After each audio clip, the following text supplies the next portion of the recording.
Hello, I'm Dr. Eric Aiken with the Mind Fitness Method, and in this video I want to present a research paper that was presented in the New England Journal of Medicine that proves that you can catch being fat from your friends. It's contagious. All right, but before I get into that, I first want to talk to you a little bit about the social influence aspect of diet and exercise and how important it is.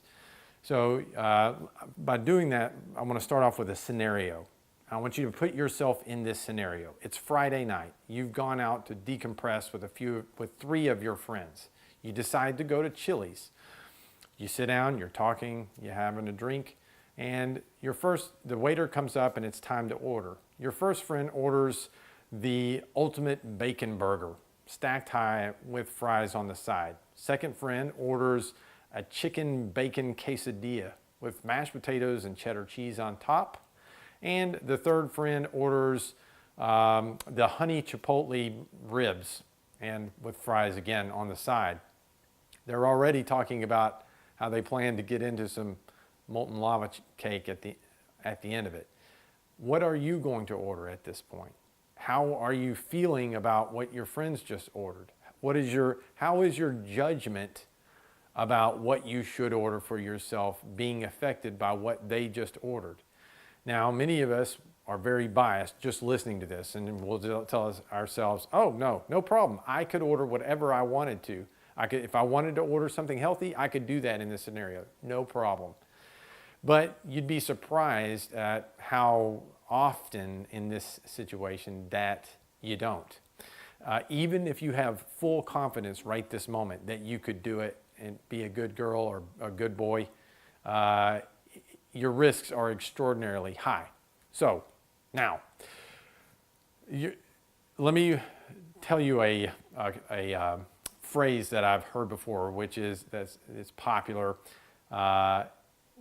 You are the average of your 5 closest friends. So think about your 5 closest friends. Are they conducive to you trying to lose weight, to you trying to sustain regular exercise and eating healthy?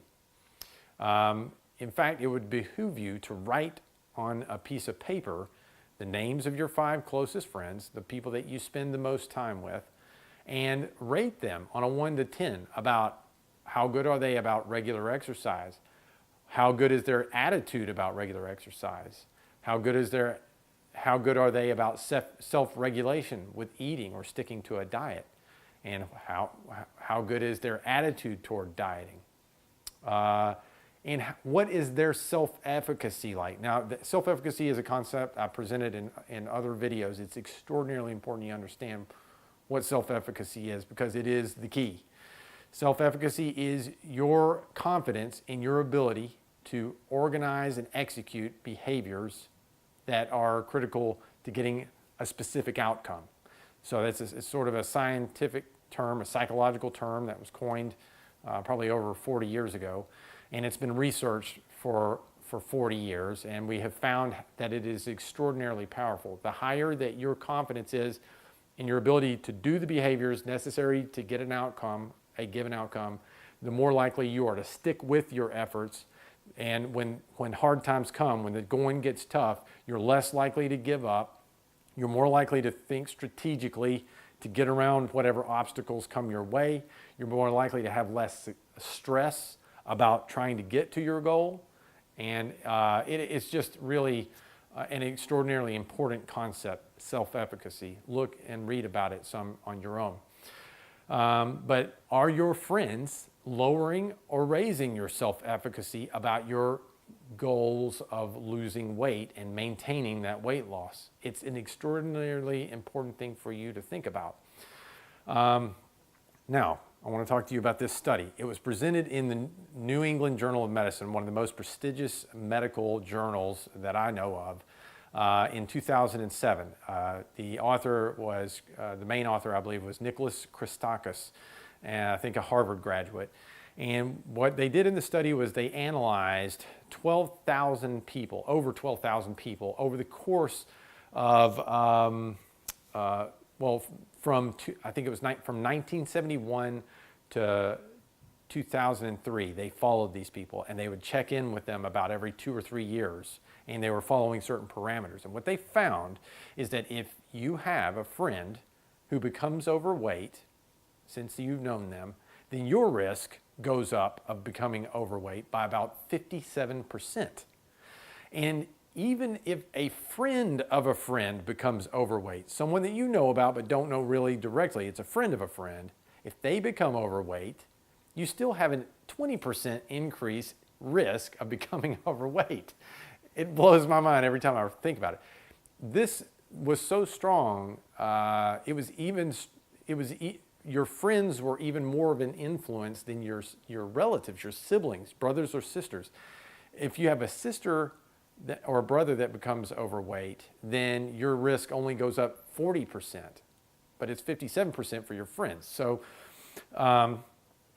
it's really a remarkable thing, but clearly we have a strong social influence. We are extraordinarily social animals. That's one of the reasons why we've been so successful on this planet, is the sophistication of our social interactions. So, but they can sometimes work against us, as we're finding out in this study. So you have two choices at this point. You can either, if you have friends that are that have become overweight, and you either remove them from your life or you deal with them, but you've got to have a strategy for both. And you replace them. If you've decided to remove them, their influence from your life, then you're going to have a strategy to get people to replace them with that are going to be a positive influence. So first, on the keeping them in your life side of things, especially if one of these people is one of your relatives. So Michael Mantle said that he's a obesity researcher, and he says you can help do that by setting boundaries with them. And you can set boundaries with them with 2 words: nevertheless and regardless. So for example, your friend says, "Hey man, it's Friday night. You've been working out. You've been losing weight. You deserve it. Let's get some chocolate molten lava cake at Chili's." Obviously, I like chocolate molten lava cake. I like both versions. In fact, I like the chocolate and I like the caramel vanilla one. Anyway, either way. But he says to you, hey, you deserve it. We need to do this. You say, I really appreciate that, but nevertheless, I'm not going to do it. Or, I really appreciate that, but regardless, I'm not going to eat it. Okay? So you need to make it important to them, that you may need to make it clear to them that it is important to you. And you can use those 2 simple words, nevertheless or regardless, to put them in check. By the same token, you can run interference on them by encouraging them to become more healthy. And I saw a great article, I'll write this down for you. It was called "How to Encourage Healthier Habits Without Being Annoying." How to Encourage Healthier Habits Without Being Annoying. And it was by Karen Schreiber. Karen Schreiber. Just Google this, Karen Schreiber, "How to Encourage Healthy Habits Without Being Annoying." I think it was on greatest.com.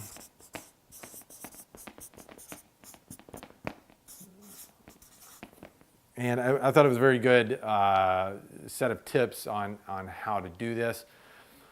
Now, let's just say you've decided to fire some of your friends. You're not necessarily going to tell them, "I don't want to see you anymore." You're just going to start maneuvering yourself to a better set of friends very quietly.